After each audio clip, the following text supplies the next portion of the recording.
a place where we come together to reflect on the profound truths of life, sow seeds of kindness into the soul, and return to peace amid the turbulence of this world.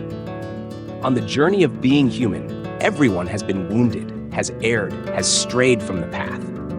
But what matters is not how many times we fall. It is whether we keep a heart unashamed, a faith in karma, and a devotion to moral integrity. Tonight, I invite you to listen to a story that is yet profound. And in the end, may each of us pause and ask ourselves, how am I living? Am I walking the path that truly brings peace to my heart?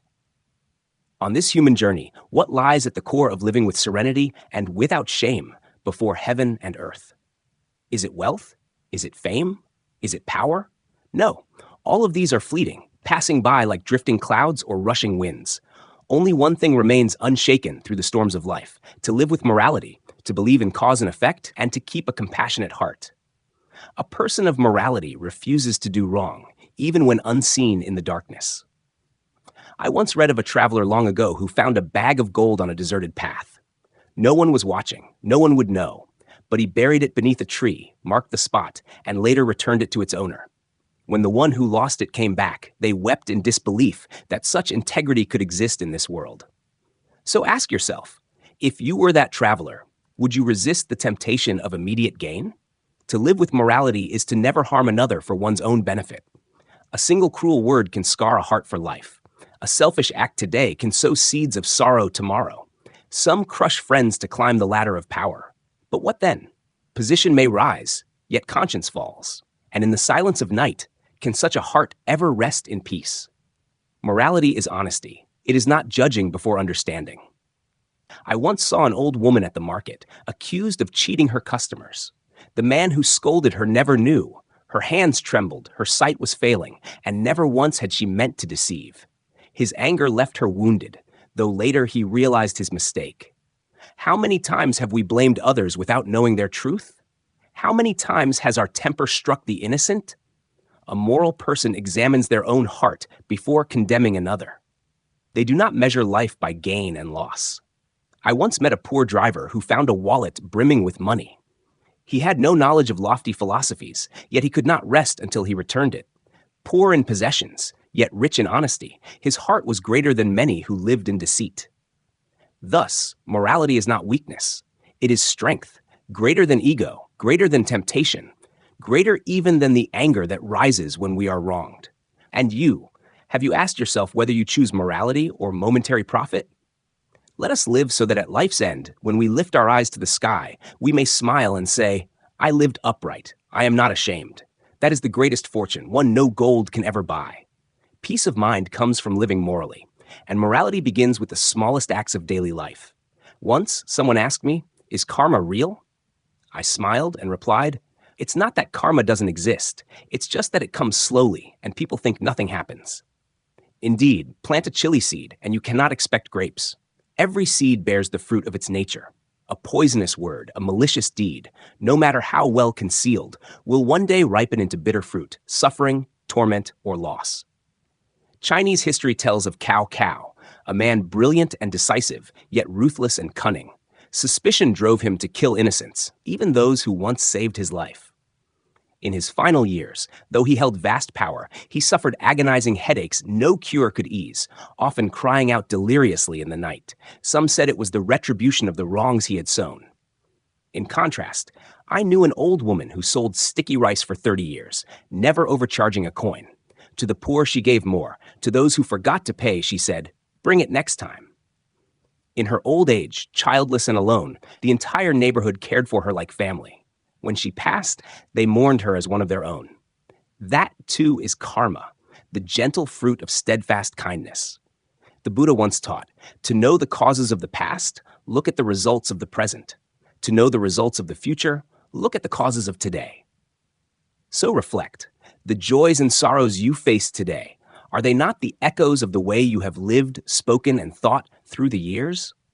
I recall an old tale from the Tang Dynasty about an official who, on the surface, appeared upright, yet secretly took bribes and handed down unjust rulings, condemning innocent people to misery. At the end of his life, madness consumed him. In his fevered dreams, the faces of those he had wronged returned one by one, demanding blood debt. His family was terrified, the people whispered, and the reputation he had built over a lifetime was buried beneath a restless death. That was retribution. Though late, it never missed its mark. Even in modern life, we see karma moving as faithfully as a shadow follows form. A businessman once built his fortune by selling counterfeit, harmful foods. In youth, he rose quickly. Mansions, cars, wealth piled high. But one day, his own child consumed the very goods he produced and fell gravely ill. The family poured their fortune into treatment, but could not save him. Later, that man sat alone in his cold house, gazing at his child's photograph, murmuring, "I am eating the fruit of the seeds I myself have sown." By contrast, some live quietly with goodness, never seeking praise. A mountain teacher spent over 20 years teaching poor children without complaint.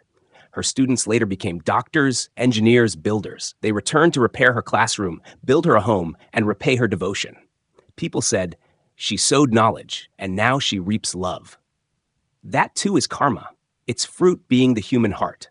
Karma does not come to punish. It comes to teach us that everything in life has a price. If we live upright, we need not seek applause. The true reward is inner peace. Even if people do not see, heaven sees.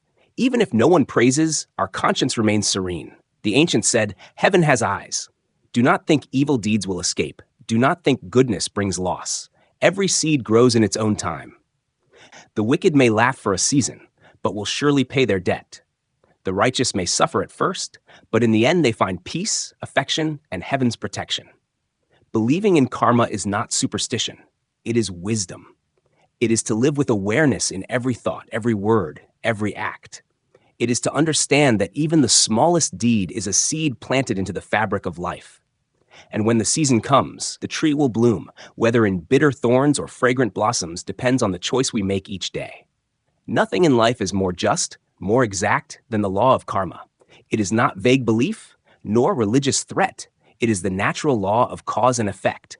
When we truly understand it, we live more carefully, lean toward goodness, and cultivate the heart. According to Buddhism and Eastern philosophy, karma is expressed in four main forms. 1. Immediate karma, Bao. Results arise in this very life. Evil deeds bring quick misfortune. Good deeds bring swift blessings. Example, a thief is caught and imprisoned. A dutiful child caring for parents wins respect and prospers in career. 2. Next life karma, Bao. Results unfold in the next life. A wrongdoer may still enjoy wealth now, but in the life to come will face suffering. Example, a deceitful man prospers in this life, yet after death is born into misery and hardship. 3. Distant karma, Bao. Results appear generations later. Goodness may not reward us immediately, but descendants will inherit blessings. Example, ancestors accumulate virtue, and generations later, children succeed in learning and career, families thrive. 4. Transformative karma, Baoing Qianhua. When one repents, changes heart, abandons evil, and diligently does good, negative karma can be softened. Example, a sinner reforms, atones through good deeds, helps the poor, thus their past guilt is transformed. Why do some face karma early, while others late? Conditions must align. A seed only sprouts with the right conditions. Karma unfolds depending on time, circumstance, and past debts. Evil may lie dormant until conditions ripen. Goodness may wait until old burdens are cleared. Strength of karma. Strong deeds bring fast results. Weaker ones may be delayed. A murderer may suffer calamity quickly. Quiet good deeds may take long to blossom. Mixture of virtue and sin. One who sins but has past merit may delay their downfall until their blessings run out. One who does good but carries old debts may have to endure hardship before reaping joy. History and reality give us countless stories. In the spring and autumn era, Baili Shi was sold into slavery, yet he remained upright, never bitter. Later, Duke Mu of Qin recognized his virtue, raised him to chancellor, and under his guidance, Qin prospered. His fortune was the fruit of integrity and humility. I also knew a man who, in youth, was reckless and destructive. After a car accident, he awoke to conscience. He began repairing homes for the poor, teaching orphans, doing good. Today, the entire village respects him. His family lives in harmony. Because he chose to reform, his karma was transformed. So do not demand immediate results. Simply live well. The ancients said, good brings reward, evil brings retribution. If not yet, the time has not come. Goodness may not shine today, but evil surely brings ruin. Hold steady, live righteously. Keep your heart calm, without complaint. Some live kindly yet suffer misunderstanding and harm, then question karma. But often, that is old debt ripening. Endure it, and blessings will come. Always choose the path of morality. No matter the situation, a wise person keeps their humanity, harms no one, covets nothing, avoids hollow fame, and guards a pure heart. That seed of goodness will surely blossom into blessings, for themselves and for generations to come. To believe deeply in karma is the root of true practice. It is the compass for a righteous life. When we understand, we stop blaming fate or others and instead refine ourselves, cultivate kindness, and nurture compassion. For karma does not err, and if the heart is at peace, life will be at peace. When one truly understands the law of cause and effect, that every deed we commit plants a seed, and in time we reap its fruit, an inevitable question arises in the heart. Is it worth it to choose goodness in a world so full of rivalry and calculation? Do we lose out when we refrain from competing, from harming others, and instead quietly live with kindness each day? Let me be direct. Yes, the good may suffer loss in the short term, but that is loss in the eyes of the world, not in the eyes of truth. For the righteous do not live kindly out of naivety or weakness, but because they refuse to grasp what does not belong to them. The truly good are not weak. They are stronger than their ego, able to tame anger, and unwilling to let greed conquer conscience. The ancients said, "The strong are not those who defeat others, but those who conquer themselves." To yield, to endure, to suffer wrong for the sake of what is right, that is true strength. I recall the story of Li Xianren, a man who spent his life building bridges, repairing roads, and helping the poor. When his son became paralyzed, some mocked, "You've done so much good. Why has heaven not blessed you?" But he did not curse heaven, nor resent life. He continued doing good. Until one day, a beggar he had once sheltered returned, revealed as an immortal, offering medicine that healed his son. This was not fantasy, but allegory. Blessings may come late, but they never fail. The ancients also said, "Good brings good, evil brings evil." If it has not yet come, it is only because the time has not arrived. I once met an old woman selling vegetables in the market. For decades, she never overcharged, never deceived. To the poor, she gave on credit. Once I asked, "Why are you so generous when people may never repay you?" She smiled and said, "If I give, I already have fortune. If they don't repay, heaven will reckon with them, not me." Now, in her frailty, with children far away, her neighbors take turns cooking and caring for her as if she were family. That is the fruit of goodness. A kind person is like water, gentle, yielding, yet steady and enduring. Water contends with nothing, yet nothing can live without it. The righteous may not boast or shine, but they leave warmth in hearts and blessings for generations to come. I often ask myself, when wealth, fame, and power are gone, what remains? The answer: conscience. If one has lived kindly, without shame, then even at life's end, the heart rests in peace. To live kindly is not to expect instant reward.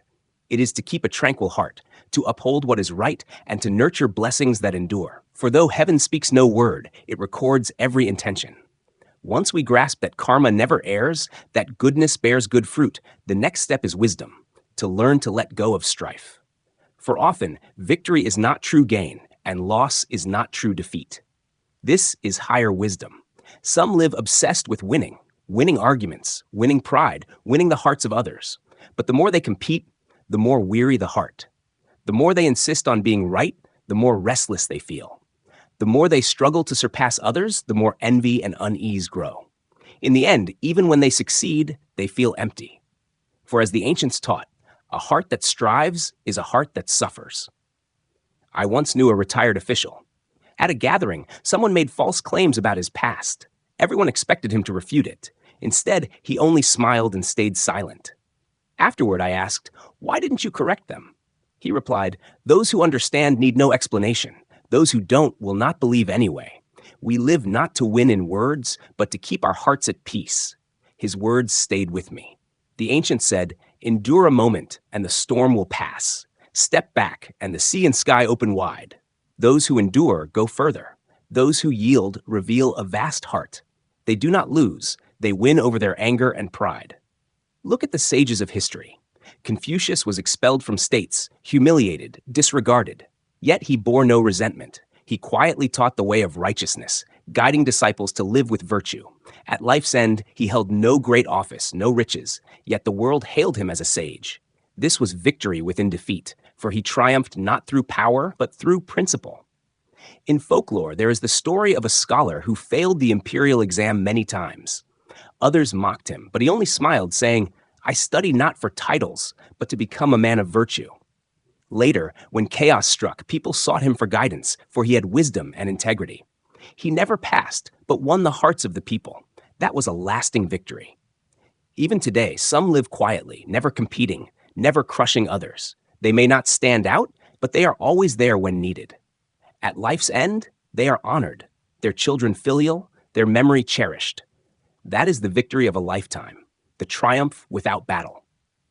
I once knew a factory worker slandered by jealous colleagues. Instead of arguing, she worked diligently. In the end, truth prevailed. The director apologized and promoted her, while her accuser was dismissed. Had she quarreled in anger, she might have suffered loss. But she chose patience and triumphed in silence. In life, we will be misunderstood, slandered, envied. But if we answer strife with strife, when will our hearts ever rest? The wise know, to defeat others is not true victory. To conquer oneself is the greatest triumph. To refuse to quarrel with the world is not cowardice. It is wisdom, to know contentment, to know retreat, to know release, so that the heart remains serene. For the greatest treasure in life is not praise, fame, or victory over others, but a heart unshaken by the storms of slander and strife. So if today someone hurts you, misunderstands you, or takes something from you, still, live kindly. Remember, heaven has eyes. Karma does not err. The one who walks through the storm with peace in their heart, that is the true victor. When we have walked through lessons of karma, of kindness, of patience, and letting go of strife, the final essence of cultivating the heart is the word peace. For if all wisdom does not return us to a tranquil heart, it has not yet reached the core of truth. Someone once asked me, why do the wicked often live in luxury while the good suffer? I only smiled. Comfort on the outside does not mean peace on the inside. The corrupt may live in wealth, but do they sleep soundly? The righteous may be poor, but do they fear anything? At night, the good rest in peace. The deceitful toss and turn. The cost of wrongdoing is not only the future, but the torment of every day. The ancients said, a crooked heart finds thorns even while sitting. Those who live in fear of exposure, revenge, or retribution, no matter how rich, cannot live in joy. I recall the story of Shi Chong in the Jin dynasty. He was so wealthy he cooked rice with jade grains, dined on gold plates. Yet his greed, his arrogance, his deceit in trade led to disgrace. He was punished with a tragic death, his fortune lost, his name remembered only as a symbol of vanity and downfall. In contrast, look at Yan Hui, the most virtuous disciple of Confucius. He lived in a simple hut, ate coarse rice, drank cold water, yet studied joyfully and cared nothing for status. Confucius once said, with a bowl of rice, a gourd of water, living in a narrow alley, Yan Hui never lost his joy. None but the rarest soul could endure this. His heart was at peace. Therefore his life was at peace. Poor in possessions, rich in spirit. Even today, countless people succeed in wealth, yet cannot sleep without pills, cannot smile without drink, cannot endure loneliness without sedatives. Meanwhile, others live simply, as workers, vendors, renters, but laugh freely, live warmly, and are loved. Why? Because their hearts are at peace. I once met an old motorbike driver in Saigon. He said, I am not rich, but I owe no one. I never cheat anyone of a penny. I sleep well, even on the sidewalk. He once refused double pay to smuggle illegal goods. He said, money lost can be earned again. But if the heart is lost, life has no path. A good heart is a lamp in the night. Karma is the law that keeps life from falling into chaos. Without retribution, the world would belong to the cruel, the strong crushing the weak. But because karma exists, justice remains, not through courts, but through the law of heaven. Not by a judge's gavel, but by the knocking of conscience. In the Dhammapada, the Buddha taught, mind precedes all things. Mind is their master. They are made by mind. If with an impure mind one speaks or acts, suffering follows like the wheel follows the ox's hoof. If with a pure mind one speaks or acts, happiness follows like a shadow that never leaves. A person may never break the law, yet live full of envy, suspicion, and comparison. Such a life is like living in a grand house with windows sealed shut. Another may lack wealth or education, but if they show kindness, gratitude, and compassion, they have already planted seeds of blessings. There is a saying, "The good need no overseer. The wicked, even under watch, will still seek to harm." Why? Because the root is in the heart. A pure heart leads to pure actions. A peaceful heart leads to a peaceful life. So if you are lost in right and wrong, victory and defeat, pause and ask yourself, is this worth it? Will this let me sleep peacefully tonight? If the answer is no, then no matter how many people do it, you should not. What preserves your peace of mind, what lets you sleep without shame, that is your true wealth. The one who knows sufficiency is the richest. The one who knows gratitude is the happiest. The one who lives with morality is serene even in the chaos of the world. Karma is not threat, but nature's balance, ensuring mankind lives righteously. Silent but precise, it is heaven's justice. Those who understand will not sell their character for fleeting gain.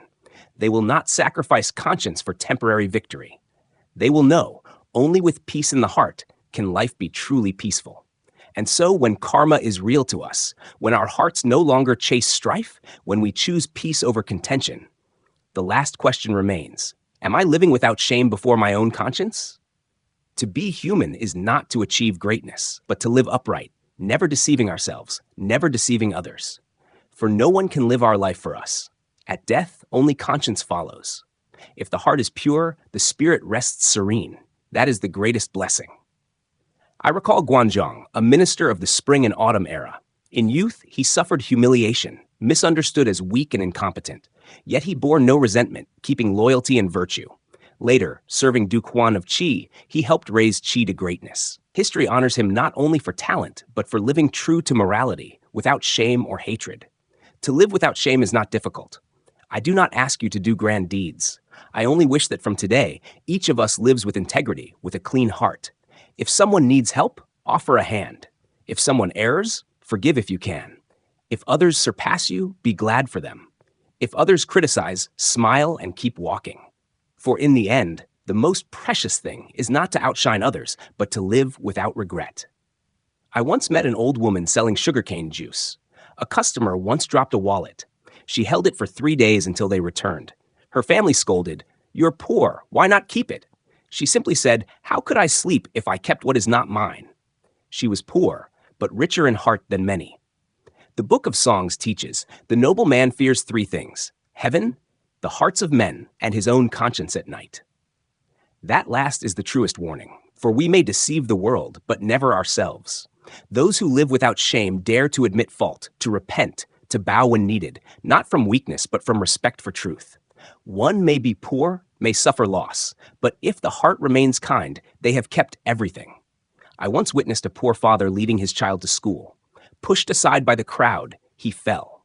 He did not curse, did not strike back, only told his child, "Son, because we are poor, we must yield even more. Do not carry poverty as an excuse for anger."